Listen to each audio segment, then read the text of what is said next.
Subajo. Halo sahabat bahasa, selamat datang di Laut Nyiur, Siniar Kantor Bahasa Provinsi Maluku Utara. Siniar ini hadir sebagai media yang baru dari kantor kami dalam menyajikan informasi dan kajian yang dilakukan oleh staf kantor.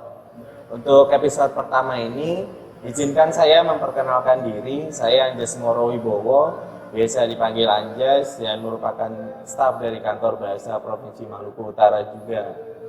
Nah, untuk episode awal ini, saya telah mendatangkan narasumber, seorang staf juga, tapi lebih senior dari saya, yaitu bernama Rizkal Ahmad, sarjana sastra. Beliau sudah 3 tahun di Kantor Bahasa. Jabatan beliau adalah pengkaji bahasa dan sastra. Gimana kabarnya? Alhamdulillah, kabar baik. Kabar baik. Sudah 3 tahun di sini, apakah sudah terbiasa dengan Maluku Utara? Iya, lumayan lah. Banyak banyak sesuatu yang unik lah di Maluku Utara. Ya, tentunya terkait kebahasaan dan kesastraan juga ya. Dan perlu juga diketahui oleh sahabat bahasa, Pak Rizkal ini di Kantor Bahasa fokusnya lebih ke sastranya ya. Iya, khususnya sastra daerah gitu. Jadi untuk episode pertama ini kami akan cukup banyak membicarakan kesastraan atau fenomena sastra yang ada di Maluku Utara begitu. Jadi pertanyaan pertama nih, fenomena kesastraan khususnya sastra daerah yang ditemuin oleh Pak Rizkal di Maluku Utara apa aja sih? Ya, baik, terima kasih. Nah, terkait dengan fenomena sastra daerah di Maluku Utara, ya, memang kita tidak bisa pungkiri bahwa setiap daerah itu memiliki sastra daerahnya masing-masing. Jadi memiliki ciri khasnya masing-masing. Nah, mungkin ketika orang awam atau orang yang baru datang ke Maluku Utara, jika berbicara tentang sastra daerah, maka tidak bisa dijauhkan dengan yang namanya Dola Bololo. Jadi yang paling terkenal di Maluku Utara itu Dola Bololo. Oke, boleh dijelaskan sedikit bentuk Dola Bololo di sastra daerah itu seperti apa sih? Ya, jadi Dola Bololo itu ada banyak versi ya sebenarnya. Jadi dari akademisi, dari tokoh masyarakat, tokoh adat, maupun dari peneliti-peneliti yang sudah melakukan penelitian, itu banyak mendefinisikan soal Dola Bololo. Ada yang beranggapan bahwa Dola Bololo itu bentuknya puisi, ada yang beranggapan bahwa Dola Bololo itu bentuknya pantun, macam-macam. Namun yang menjadi garis besar dari kesimpulan Dola Bololo itu, intinya setiap syairnya itu memiliki makna, memiliki pesan, nilai moral yang terkandung di dalamnya. Jadi mungkin itu yang menjadikan Dola Bololo sebagai ciri khas Maluku Utara, dan hampir Dola Bololo ini dipakai di semua kabupaten kota, walaupun dengan penyebutan yang berbeda-beda, tapi jika kita melihat isinya lebih dalam lagi, itu sama saja Dola Bololo. Selain Dola Bololo, karena terkenal di seluruh kabupaten ya, atau rata-rata lah gitu. Selain Dola Bololo, ada sastra daerah apa sih yang mungkin pernah diteliti gitu oleh Kantor Bahasa? Iya, selain Dola Bololo, sebenarnya kita juga memiliki banyak data ya terkait sastra lisan, baik itu yang berupa fabel, mite, legenda, itu ada banyak. Di Ternate ada banyak. Kemudian berdasarkan hasil penelitian kita di lapangan, misalnya di Halmahera Barat. Halmahera Barat ada yang namanya Maio. Nah, Maio ini khusus dimiliki oleh suku Sahu. Ini yang kuning, suku Sango. Nah, kemudian yang kedua ada yang namanya mantra. Mantra yang paling terkenal itu adanya di Tidore Kepulauan. Oke. Kemudian yang keempat ada yang namanya Salumbe. Salumbe juga ini ada di Kabupaten Halmahera Utara. Jadi setiap kabupaten itu memiliki sastra lisannya masing-masing. Oke. Jadi memang yang paling terkenal mungkin Dola Bololo, tapi di tiap kabupaten itu memiliki sastra daerah yang memiliki cerita sendiri gitu. Iya, betul. Oke, jadi kalau dari kebanyakan sastra daerah itu siapa sih penciptanya atau penulisnya gitu? Nah, kalau untuk penciptanya itu memang sebagian besar tidak disebutkan ya namanya. Memang dari awal untuk penciptanya tidak disebutkan karena mungkin orang-orang tua dulu itu memiliki keterbatasan dalam mentranskripsikan ke dalam bentuk tulisan. Jadi mereka hanya menurunkan ke generasi mungkin ke anaknya kah, atau memang yang menurut maestronya ini bisa diturunkan. Jadi penurunannya itu tidak didokumentasikan. Gitu. Berarti pendokumentasian wujud sastranya itu datang belakangan. Iya, masih terbatas. Ya, misalkan contohnya Dola Bololo itu biasanya dituturkan atau diberikan dalam kesempatan apa sih? Kalau untuk Dola Bololo itu penggunaannya ada banyak ya. Penuturannya itu biasanya juga disampaikan di waktu-waktu tertentu, mungkin pada saat ada acara-acara adat atau mungkin ada arahan-arahan dari orang tua yang sifatnya semacam ajakan agar tidak melakukan perbuatan yang negatif. Nah, itu biasanya. Kemudian untuk penyampaiannya pun karena memang ini sifatnya lisan, kebanyakan memang sudah dituliskan. Ada beberapa yang sudah menuliskan ke dalam buku, misalnya yang sudah didokumentasikan oleh Dinas Kebudayaan Kota Ternate. Kemudian kemarin kami juga sempat memperoleh buku dari almarhum Ridwan Dero. Nah, itu juga sempat dituliskan contoh-contoh Dola Bololo. Nah, kami yakin untuk pengembangan ini masih bisa berlanjut. Jadi bisa saja yang sudah menuliskan ini sudah bukan orang pertama, tapi sudah orang yang kesekian yang sudah mengembangkan Dola Bololo itu. Sampai akhirnya berbentuk sekarang. Akhirnya terbentuk dan dibukukan, dan itu bisa menjadi acuan oleh para peneliti atau teman-teman kantor bahasa untuk lebih menggali lebih dalam lagi apa sih yang mau disampaikan oleh Dola Bololo. Khususnya dalam kaitannya dengan sejarah ya, karena tersebar di seluruh kabupaten gitu, karena kan Maluku Utara tuh bentuknya adalah kepulauan, jadi sepertinya akan sangat sulit zaman dulu kalau menyebarkan itu, tapi bisa ada satu ragam gitu, walaupun pada isinya mungkin ada yang berbeda mungkin. Iya, ada yang berbeda, tapi ya kembali lagi karena sastra lisan ini mengikuti bahasa. Nah, misalnya tahun kemarin kami melakukan, bukan kami ya, tim melakukan penelitian di Halmahera Barat misalnya. Nah, di sana juga ada sastra lisan Dola Bololo.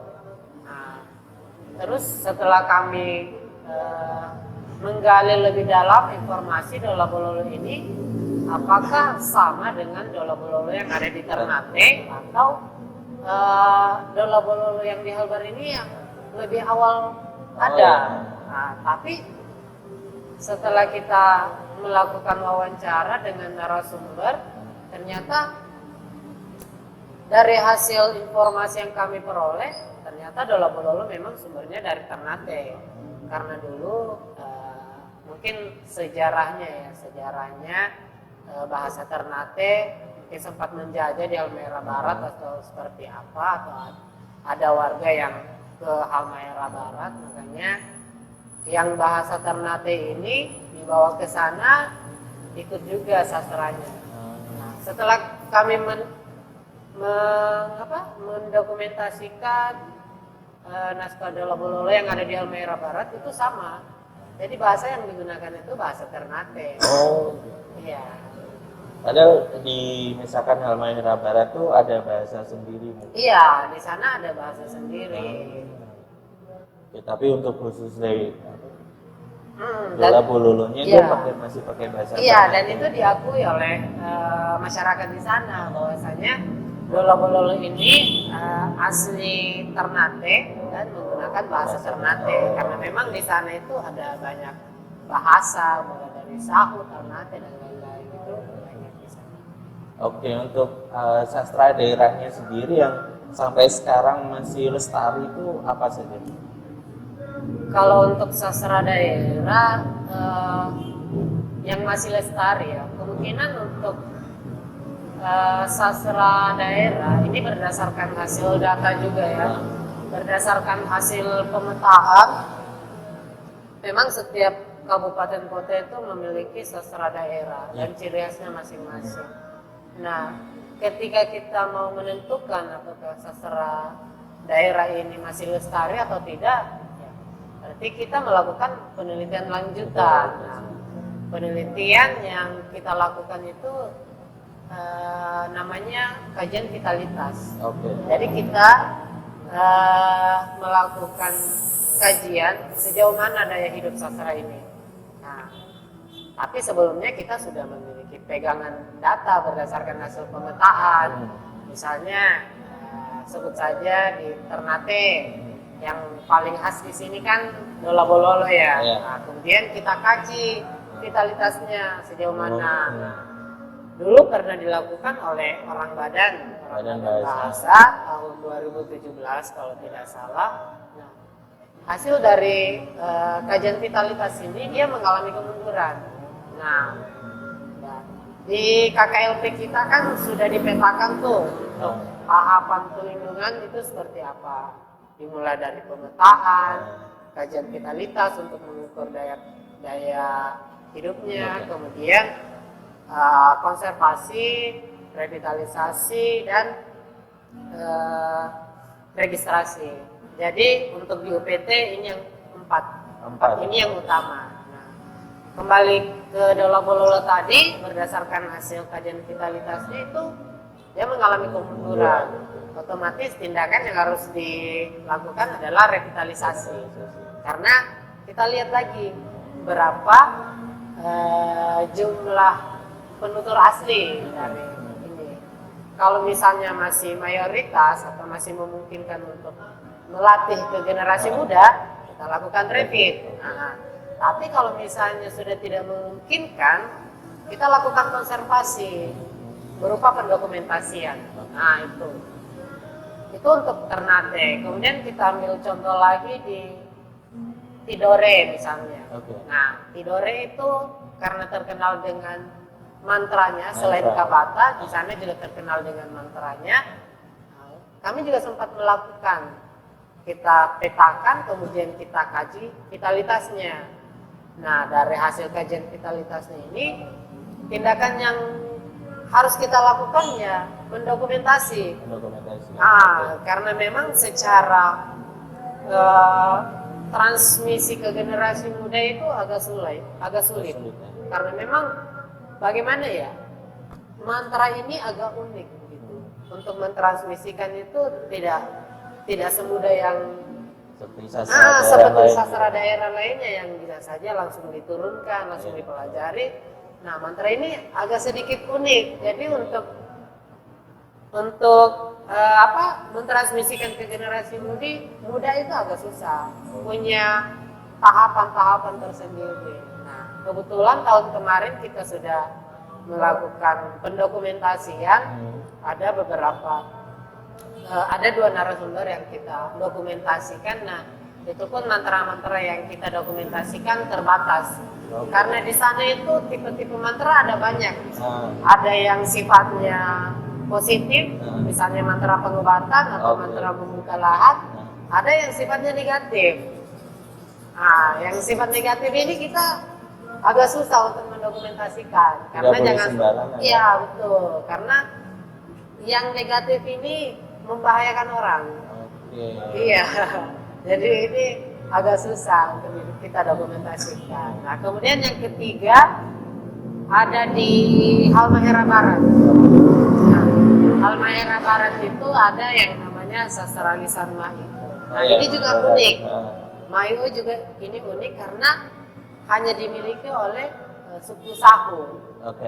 Jadi kalau misalnya besok-besok saudara Anjas punya kegiatan atau penelitian di Halmahera Barat, ketika masuk di wilayah suku Sahu yang memiliki rumah sasadu, nah disitulah biasanya Mahiu dilisankan. Nah, selain di suku Sahu ini itu nggak ada. Jadi mereka punya sastra lisan masing-masing. Nah, ciri khas ketika kita menyebutkan Mahiu pasti suku Sahu. Suku Sahu. Dan berdasarkan hasil kajian vitalitas di lapangan juga ini hampir sama dengan sastra lisan Dolabololo mengalami kemunduran.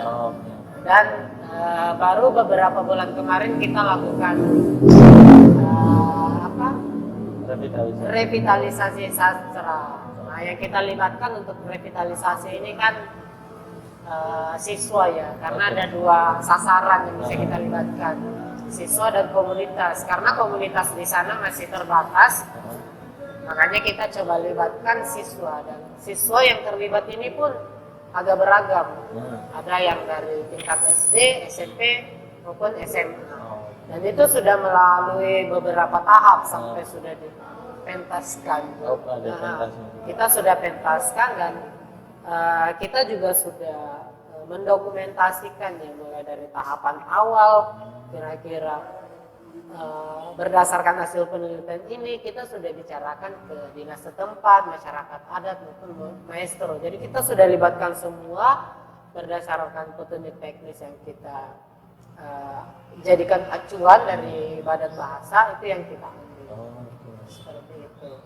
Jadi tadi kan beberapa, mungkin kebanyakan sudah mengalami kemunduran. Iya. Karena contohnya yang mantra tadi kemunduran karena sangat sulit menurunkan ke generasi selanjutnya begitu. Kemudian ada nggak sih upaya-upaya atau usaha dari masyarakatnya sendiri, misalkan mengembangkan Dolabololo tapi dengan nuansa lebih kekinian begitu? Nuansa ya, terobosan baru. Terobosan. Kalau untuk terobosan baru sampai sekarang saya belum terlalu melihat ya.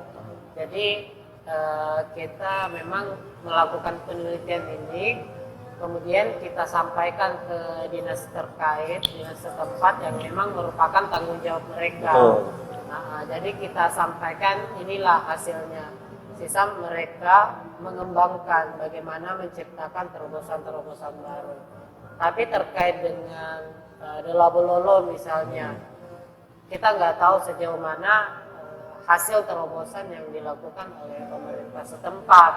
Tapi yang saya ketahui memang Dolabololo ini sudah terancam punah ya. Tapi kalau misalnya kita mencari informasi atau orang-orang yang bisa melisankan Dolabololo ini, sepertinya jika kita berkomunikasi dengan pihak kesultanan itu masih banyak.